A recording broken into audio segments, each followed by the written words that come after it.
In this video, I'm teaching you how artificial light is going to transform your photos. We're talking about the differences between flash and continuous lighting and which will be best for you.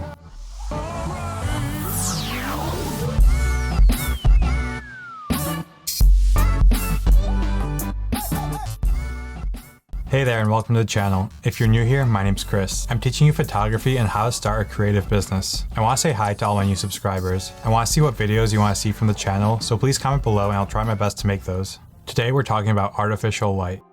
Why would you use artificial lighting? The biggest reason is more control over how the final photo is going to look. You can use natural light by shooting indoors by a big window, but you're going to end up getting different light depending if it's a cloudy day or a sunny day. Artificial light gives you complete control. Since you have complete control over the light, you're going to have to make some decisions on the type of light you want and what kind of diffusion you're going to use. Let's start with type of light.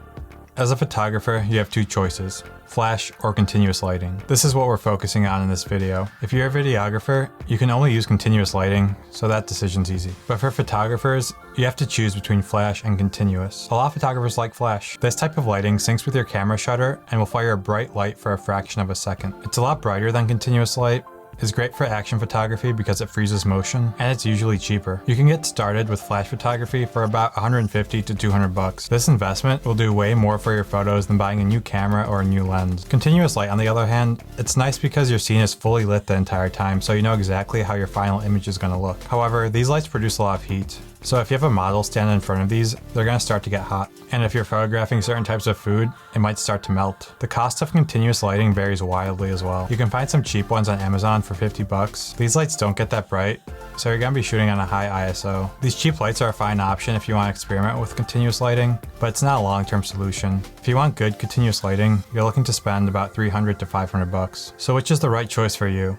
If you're serious about photography, get yourself a flash. Using a flash requires you to have this little flash remote attached to your camera. This basically syncs from your camera to the flash and tells your flash when to fire. I'll link below to what I use.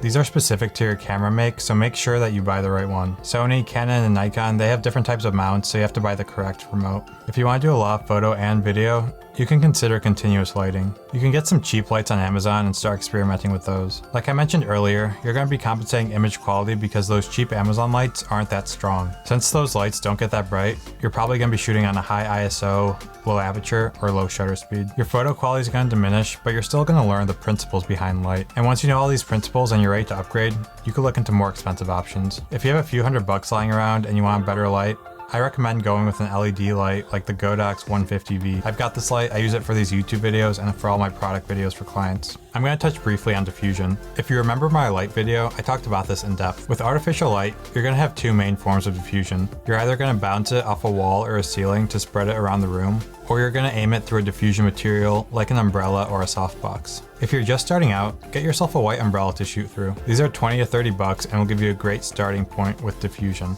I'll link to one below. If you're looking to spend a lot of money on diffusion, go with the Aperture Light Dome. It's about $200 and it's one of the best softboxes out there. Diffusion is a video in itself. We're going to save the specifics for another time because we can talk about diffusion for 10 or 15 minutes. Okay, so you have your lights and you want to know how to use them. My advice is to just experiment. The basic one light setup is to put your light up and to the side of your subject. That's the type of lighting I'm using here.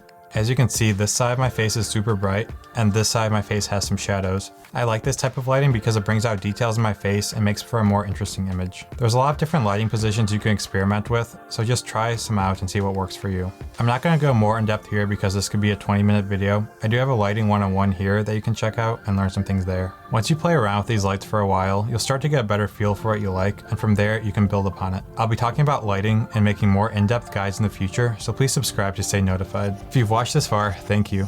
I really appreciate you, and if you can take a second to like this video, that'd mean a lot to me. I want to say hi to all my new subscribers. Welcome to the channel. I'll see you guys in the next one.